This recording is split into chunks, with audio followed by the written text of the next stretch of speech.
નમસ્કાર મિત્રો, કોરોના પછી શેર માર્કેટ સાથે જોડાયેલા તમામ ઇન્વેસ્ટર્સને ધ્યાનમાં રાખીને આજે આપને કંઈક જણાવું છું. છેલ્લા 10-15 દિવસથી ઘણા બધા મિત્રોનો મારી પર ફોન આવે છે કે નિખિલભાઈ, આ ઇલેક્શનનું રિઝલ્ટ આવશે ત્યારે માર્કેટનું એ દિવસે શું થશે ને આ સર્કિટ શું હોય છે, માર્કેટ બંધ થાય એ શું હોય છે, અમારા રૂપિયા ઘણા ઓછા થઈ જશે, એ ખૂબ જ વધી જશે. આવા બધા એમના સવાલ હોય છે.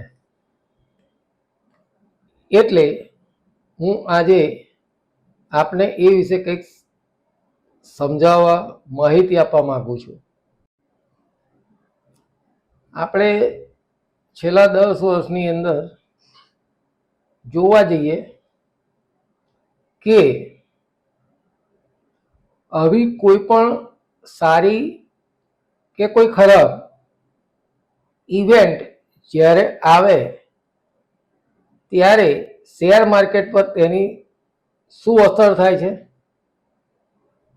તો અત્યારના ઇલેક્શન રિઝલ્ટ પછી આપણા ઇન્વેસ્ટમેન્ટ પર શું ઇફેક્ટ પડશે એ આપણે ખૂબ જ સારી રીતે સમજી શકીશું. તો અહીંથી છેલ્લા 10 વર્ષની અંદર ભારત સરકારે જીએસટીનું ઇમ્પ્લિમેન્ટ કર્યું, એક ઇવેન્ટ હતી. ચાઇનાનું સ્ટોક માર્કેટ ક્રેશ થયું હતું, એની ઇફેક્ટ આવી હતી. યુકે બ્રેક્ઝિટ એવી ઇવેન્ટ હતી, એની ઇફેક્ટ આવી હતી. 500 અને 1000ની નોટો એનું ડિમોનેટાઇઝેશન થયેલું, ત્યારે પણ શેર માર્કેટ પર ઇફેક્ટ આવી હતી. કોર્પોરેટ ટેક્સમાં ઘટાડો કર્યો હતો ભારત સરકારે, એની પણ ઇફેક્ટ આવી હતી. અને છેલ્લા 4 વર્ષ તો દરેકને યાદ છે, માર્ચ 2020માં ગ્લોબલ પેન્ડેમિક ક્રાઇસિસ એટલે કે કોરોના, ત્યાર પછી યુક્રેન રશિયા વોર, ઇઝરાયલ હમસ, આવા ઘણા ઇવેન્ટ આવ્યા જેને લીધે માર્કેટ ડાઉન ગયું અથવા અમુક ઇવેન્ટની અંદર ઉપર ગયું. પરંતુ એ જે ઇફેક્ટ છે એ ઘણી શોર્ટ ટર્મ હોય છે, મહિનો, 2 મહિના, 6 મહિના, એનાથી વધારે ઇફેક્ટ ચાલતી જ નથી. અને આ જે કંઈ ઇવેન્ટ બને છે ત્યારે માર્કેટ, એ ઇવેન્ટ ખરાબ હોય તો માર્કેટ નીચે જાય છે, ઇવેન્ટમાં પોતે ઈચ્છતા હોય એ પ્રકારનું હોય તો માર્કેટ ઉપર જાય છે. પરંતુ માર્કેટનો મૂળ સ્વભાવ શું છે? તેનો મૂળ સ્વભાવ એ છે કે ઇવેન્ટને લીધે ઉપર જાય કે નીચે જાય, પરંતુ એના પ્રોપર વેલ્યુએશન પર માર્કેટ પાછું આવી જ જાય છે. હવે ઇલેક્શન પછી, ઇલેક્શનના રિઝલ્ટ પછી માની લો કે માર્કેટ અપ થાય છે, તો એ વખતે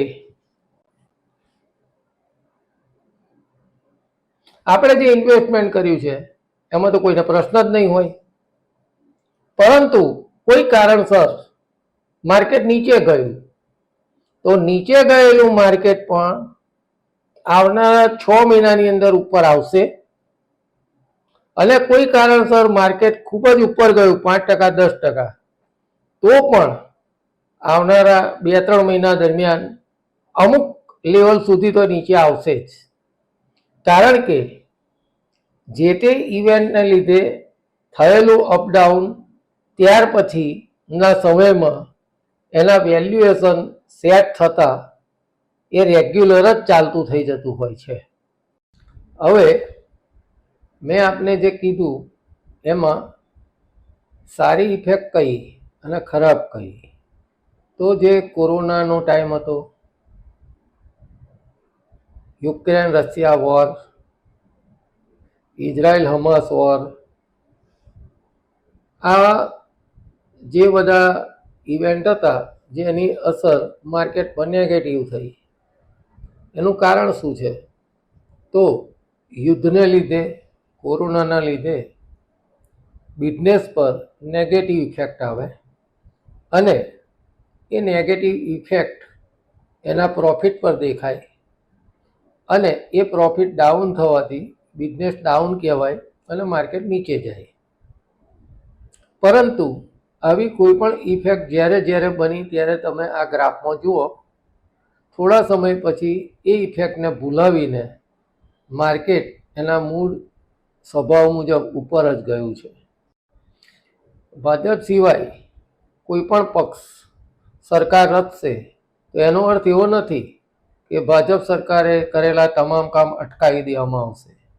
એ કામ તો ચાલવાના જ છે, પરંતુ ટેમ્પરરી એની ઇફેક્ટ આવે કે માર્કેટ ડાઉન જાય, પરંતુ એ ઇફેક્ટ 4 થી 6 મહિનાની હશે અને પછી ફરીથી શેર માર્કેટ એના વેલ્યુએશન મુજબ ડાઉનમાંથી અપમાં આવી જશે. હવે ખાસ અગત્યનું સમજવાનું એ છે કે આપણા ઇન્ડિયાનું માર્કેટ તો અત્યારે એટલું સ્ટ્રોંગ થઈ ગયું છે, આ વસ્તુ કહેતા મને ખૂબ જ આનંદ થાય છે કે 2021ની સાલથી આ મે મહિનો એની 30 મેની તારીખ સુધીમાં FII એટલે ફોરેન ઇન્સ્ટિટ્યુશનલ ઇન્વેસ્ટર, એ લોકો ઇન્ડિયામાં જે રોકાણ કરતા હોય છે તેમણે આ છેલ્લા 4-4.25 વર્ષમાં એક ધાર્યા ભારતના માર્કેટમાંથી 5,14,000 કરોડ રૂપિયા એમણે પરત ખેંચ્યા છે. અને તેમ છતાં ભારતના શેર માર્કેટને ઘટાડો તો એક બાજુ, પરંતુ 2020ના લેવલથી આજે માર્કેટ ક્યાં પહોંચ્યું તે તમે જોઈ શકો છો. એનું કારણ છે કે એમણે 5,14,000 કરોડ રૂપિયા આપણા શેર માર્કેટમાંથી પરત ખેંચ્યા, પરંતુ આપણી મ્યુચ્યુઅલ ફંડની કંપની, ઇન્સ્યોરન્સની કંપની, HNI ક્લાયન્ટ, PMS આ બધા દ્વારા અને વ્યક્તિગત ઇન્વેસ્ટર્સ આ બધાના દ્વારા ભારતમાંથી જ 7,58,000 કરોડ રૂપિયા ઇન્વેસ્ટ થયા. હવે એ ભારત નથી રહ્યું કે FII આવે અને માર્કેટ અપ, FII જાય અને માર્કેટ ડાઉન. એટલે મિત્રો 4 જૂને ઇલેક્શનનું રિઝલ્ટ છે. તે વખતે ભાજપ અને એના ઓપોઝિટ એલાયન્સ એમાં સીટો કેટલી વધુ કે ઓછી આવશે એના પર શેર માર્કેટની અંદર રિએક્શન જોવાનું મળશે.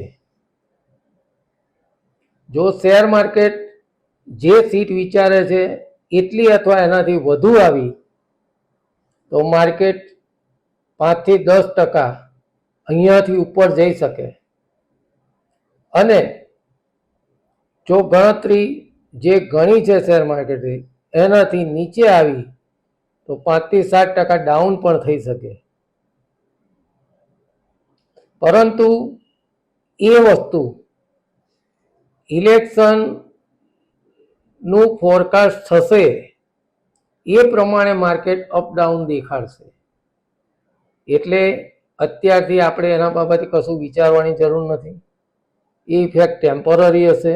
આપે મ્યુચ્યુઅલ ફંડમાં જે કંઈ પણ ઇન્વેસ્ટમેન્ટ કર્યું છે એ ઇન્વેસ્ટમેન્ટ ચાહે લમસમ એટલે કે એફડી જેમ સિંગલ ટાઈમ હોય અથવા દર મહિને રોકાણ થતું હોય એ SIP ટાઈપનું હોય, પરંતુ એ સર્વે ઇન્વેસ્ટમેન્ટ મિનિમમ 8 થી 10 વર્ષ માટે કરેલું હોય છે.